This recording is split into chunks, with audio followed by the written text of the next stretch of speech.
No, respectable audience. My question is 10 minus 2 divided by 4 plus 4. Look at this question. 10 minus 2 will be equal to 8. Here is division. 4 plus 4 is 8.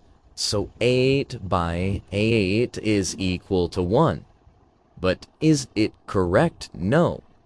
It is not correct way to solve. Now, according to HIMDAS, we have to solve, first of all, parentheses, okay? Then exponent, then multiplication and division from left to right, and then addition and subtraction.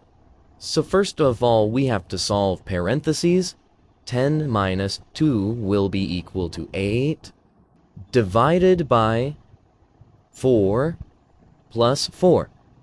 Now, according to HIMDAS, we have to solve multiplication and division. So here is division.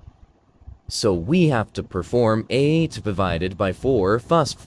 Now divided by 4 will be equal to 2 plus 4. Now it is simple. 2 plus 4 will be equal to 6. And 6 will be our correct answer. Thank you for watching and subscribing my YouTube video.